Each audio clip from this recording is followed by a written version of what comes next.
Kamusta sa mga tagapakinig? Welcome sa Kwentong Eerie. Huminga na ng malalim dahil sisimulan ko na ang ating kwento. Sa iyong palagay, gaano ba ang halaga ng iyong kaluluwa at kaligtasan?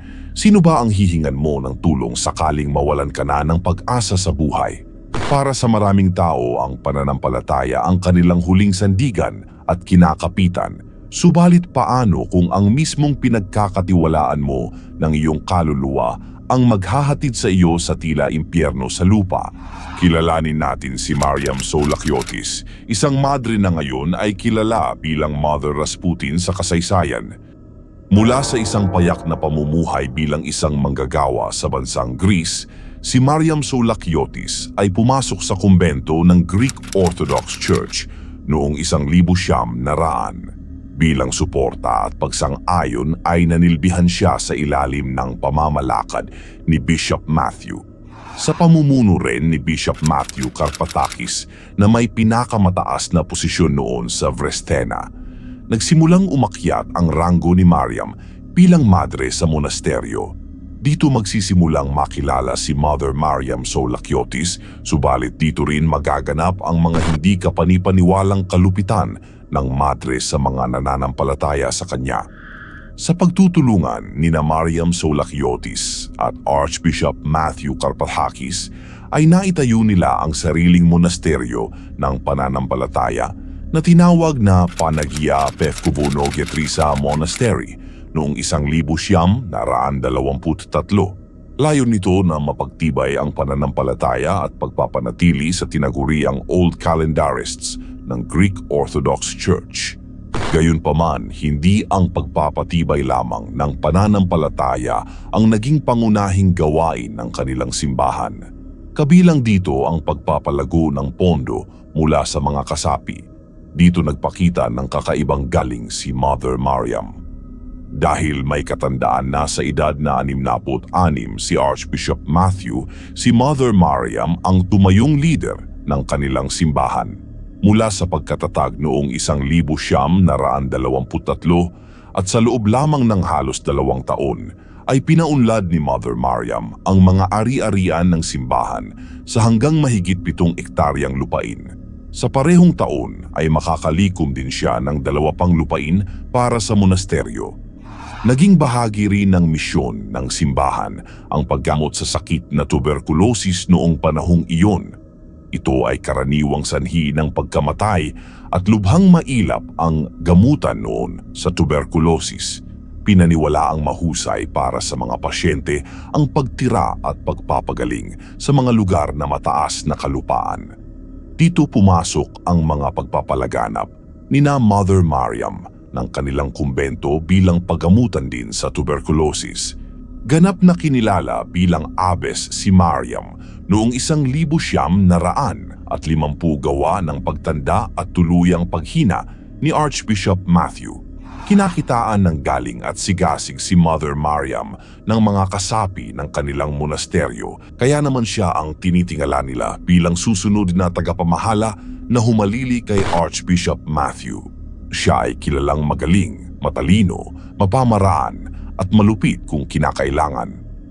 Sa pagkamatay ni Archbishop Matthew, tuluyang hinirang naabot si Mariam. Ito ang pinakamataas na katungkulan sa kanilang monasteryo. Ang mga kababaihan ng prominente at mayayamang pamilya ang naging target ni Mariam na isali sa kanyang kumbento. Pagpasok ng mga babaeng ito ay pinipilit sila ni Mariam na ibigay ang kanilang mga ari-arian bilang donasyon. May mga ulat na ang mga babaeng ito ay nililinlang hanggang tinutorture upang mapilitang isalin ang mga yaman nila sa mismong pangalan ni Mother Mariam. Hindi nagtagal ay mismong mga monghe ang ipinadala ni Mariam upang hikayatin ang mga matandang dalaga at mga balo upang sumali sa kanila. Pagkatapos malikom ang kanilang kayamanan ay pinaniniwalaang ikinukulong, pinahirapan at hinahayaan na mamatay ang mga ito sa sakit. Naiulat ang mga pamilyang Baka bilang ilan sa mga naging biktima ni Mariam. Binubuo ng 5 miyembro ang pamilya kabilang ang 3 batang anak ng mag-asawa. Sa umpisa ay nahikayat ang mga ito na sumapi sa pananampalataya. Subalit nang makita ng mag-asawa ang tila nakakalunos na kalagayan sa monasteryo ay umatras ang mga ito. Dahil hindi naging katanggap-tanggap kay Soulakiotis ang pasya ng mag-asawa, ay ikinulong niya ang mga ito ng magkahiwalay sa loob ng 6 na buwan. Makalipas lamang ang maikling panahon na pagsasamang muli, pumanaw ang mag-asawa at naiwan ang mga ari-arian sa pangalan ni Soulakiotis. Sina Sister Theodote at Sister Maria naman ay naakusahan ni Mother Mariam na sumuway sa patakaran niya sa monasteryo. Bilang parusa ay inatasan niya itong paghahahampasin ng mga kapwa madre. Sa lakas at dami ng mga natamong palo ay nawalan ng buhay ang dalawa dahil sa internal hemorrhage o pagdurugo ng kalamnan. Marami sa mga pumunta sa monasteryo sa paniniwalang mapapagaling sila nito sa sakit na tuberculosis ay tuluyang pumanaw sa kapabayaan ng pamamalakad sa monasteryo. Ayon sa mga nasagip ay walang gamutan na nagaganap dito at pinupuntahan lamang ang monasteryo ng mga manggagamot upang pumirma sa mga death certificates. Ganap na naisiwalat ang mga ginagawang irregularidad sa ilalim ng pamumuno ni Mother Mariam nang may anak ng isang kasapi nila na naghabol sa donasyon ng mga ari-arian. Sabi ng anak ng biktima ay hindi maaaring gawin ng kanyang ina ang ipasa na lamang lahat ng kanilang ari-arian sa monasteryo. Dito nagsimula ang pangmatagalang investigasyon sa mga aktibidad ng madre. Kinikilala bilang isang kulto na may humigit kumulang 400 ang mga tagasunod ni Mariam sa kanyang pamamayagpag bilang leader ng monasteryo. Tinatayang nasa 500 katao ang nag-donate ng kanilang mga ari-arian kay Mariam bilang tanda ng kanilang pananampalataya para sa mga naniniwala sa ipinamamahayag ni na Mother Mariam. Mahalaga na talikuran lahat ng mga yaman at ibigay ito sa monasteryo.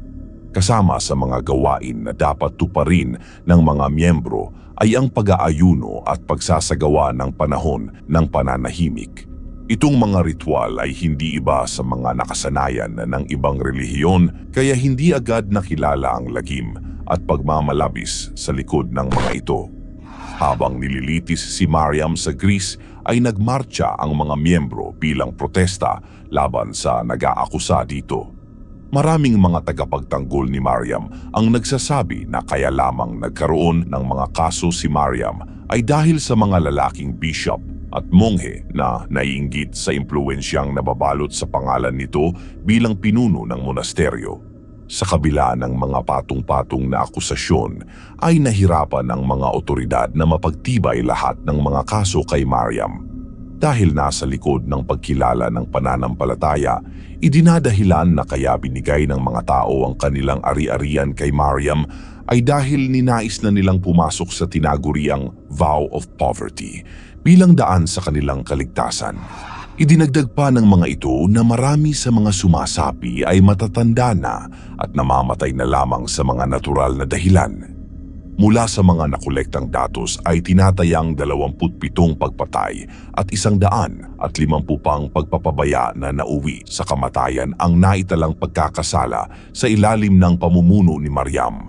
Maaaring umabot pa nga ang bilang ng namatay sa kamay at kapabayaan ni Mariam sa 500. Ayon sa mga otoridad, may 170 katawan rin ang nahukay at natagpuan sa iba't ibang parte ng monasteryo.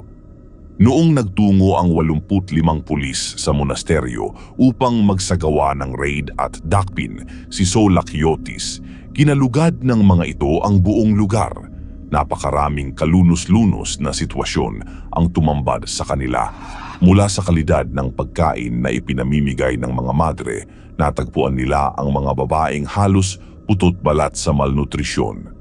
Kinuha din ang mga bata na nasa pangangalaga ng mga madre at inilipat sa ibang ampunan.